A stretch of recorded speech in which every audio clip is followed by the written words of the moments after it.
Assessment for vocational education and training is about your assessor, which is usually your trainer, assessing your competency to perform the skills, demonstrate the knowledge, and have the right attitude towards the job.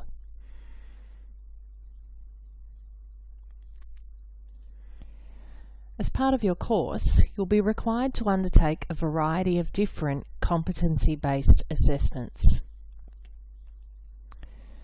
These assessment types might include writing assignments, performing practical tasks, answering short answer questions, participating in discussions, giving oral presentations, answering multiple choice questions, true or false tests, and putting together a portfolio of your work.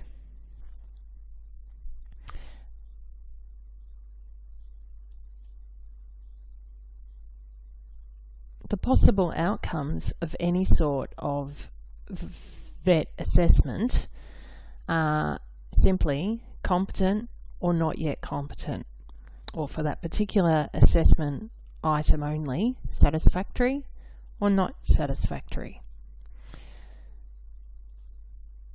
When you've completed all the assessments for a unit, which includes any workplace assessments that are required, you'll receive a result of competent or not yet competent for the unit. So what often happens is that placement for courses might be done in a particular block of time after various initial units need to be completed before you go into the workplace. Often it's a requirement that you have your first aid before you go into the workplace, if that's part of the qualification. So you study various units in your training room, and you complete all of the written requirements for the unit, but you haven't yet done the practical workplace parts of the assessment, both written and in person in the workplace.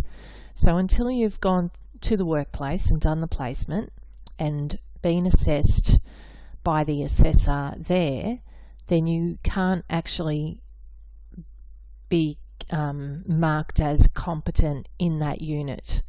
So it's important to realise that if you're considering leaving a course early, that you may not actually have completed any of your units of study until after you've completed all of the requirements of your workplace training, because those assessments are part of all of the units that you've studied. So what does not yet competent mean? A result of not yet competent does not mean you have failed. It's not pass or fail. It's competent or not yet competent.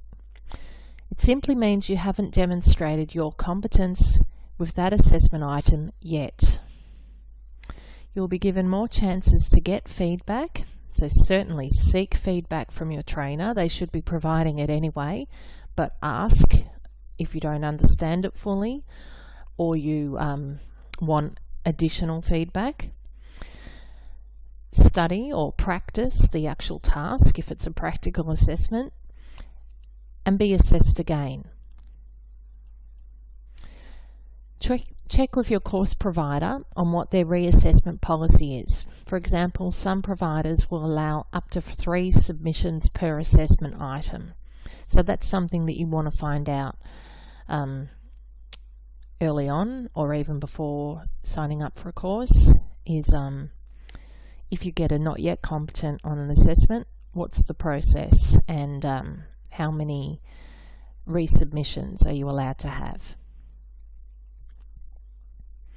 So, looking at assessment in detail, we're going to spend the rest of this presentation going over all of those most common assessment methods that are used in vocational education and training. So, demonstration.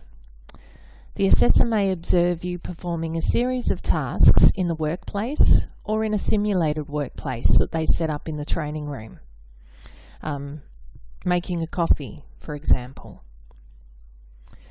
The focus is on how you perform the task and includes demonstrating the correct procedure in the correct order using the correct tools. The care of tools and the equipment and following the safety procedures are all very important aspects in assessing your competence. Role-play simulations can be set up in the training room, and they're especially effective in assessing interpersonal skills and behaviour in the role-play scenario. The assessor may observe you in a simulated activity that demonstrates how you interact with other people in certain scenarios, such as dealing with a difficult client, serving a customer, or interviewing someone. One I recently participated in as a student myself was updating my first aid qualification and going through role plays, so not just performing the CPR, which is like a demonstration, but the assessor setting the whole scene of the electric wires and the person found on the ground, and myself having to go through the whole first aid process. So not just skipping straight to the demonstration aspect of the CPR, but going through all the steps and pretending I was in that situation and everything that I would do, looking for my own safety first, all those sorts of things.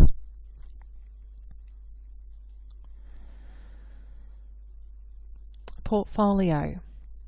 You may be asked to present a collection of evidence you've gathered which shows your performance undertaking a task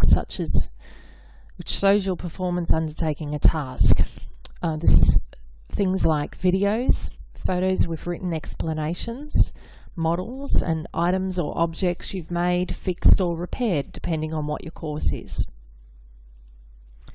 Logbooks might be used to record each practical task, for example, of your work placement. Your hours will definitely be recorded in a logbook, and say every running of a group activity. If you're working in a childcare centre, you would be asked to write about that and reflect on that in your logbook. You might also need to collect workplace documents and explain their use, like policies and procedures. Written tests. Written tests might be used to assess your knowledge, problem-solving skills, contingency management, and whether you have the specific writing skills required for the workplace and for the role that you're training for. This might include short answer questions, true false, picture or word statement matching, multiple choice, naming the parts of a picture or diagram. They could be open book tests, meaning that you can refer to your text and or notes, or they could be closed book, meaning it's the traditional test where you're on your own and you're not able to look at your notes or anything. Tests are not part of every training provider's assessment methods in vocational education and training. However, some training providers rely completely on written or online tests. So it's certainly something that you need to consider up front when you're making your initial inquiries before enrolment, if written tests are a deal breaker for you. If there's something that might concern you, then you need to get that information up front.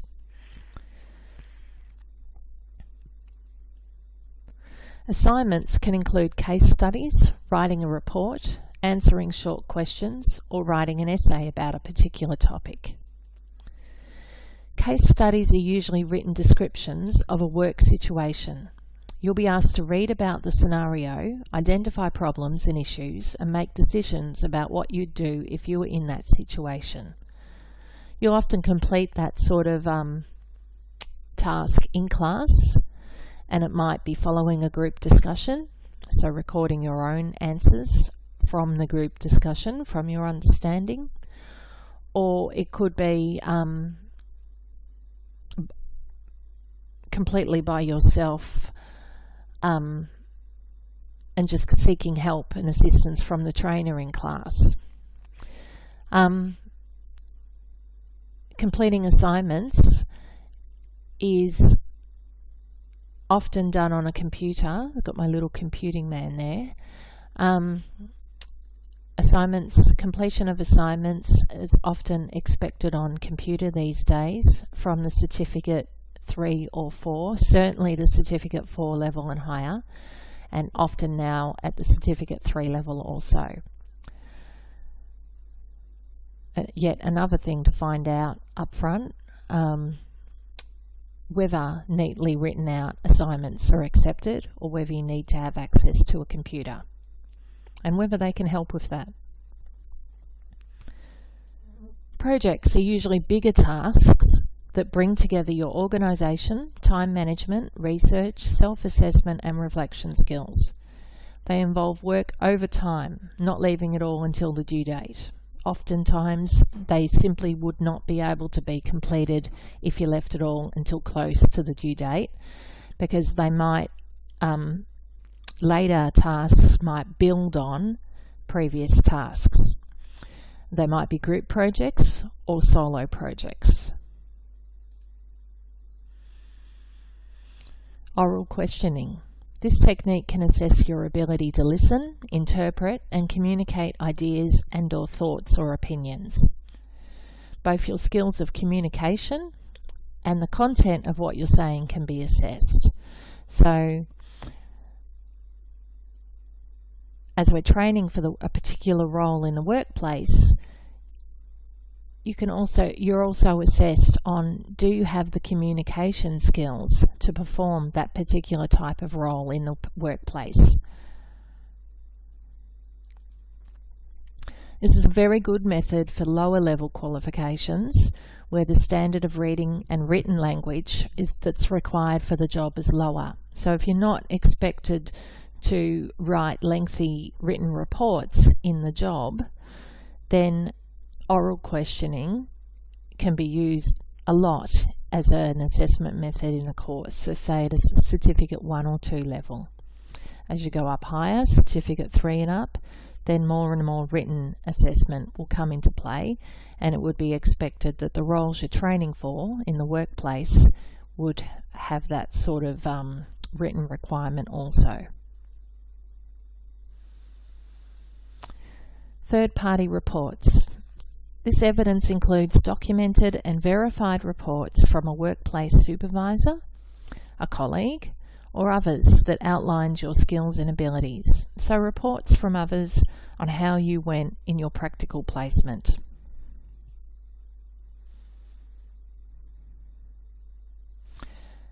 And self-assessment. You might be asked to analyse your own competence and suggest areas for improvement. This can happen in certain units of study, and it also happens in your placement documentation that you're required to do, to think about how you've gone in the workplace and reflect on that and how you could improve. It's about being a lifelong learner, keen to improve your performance. So just because you've finished a certain qualification doesn't mean that even though you're competent for the role, it doesn't mean that you're 100% there achieving the role to complete perfection. So it's asking you to think about your own performance and what you can improve on and how you can do that. Completing self-reflections is often a part of your work placement documentation.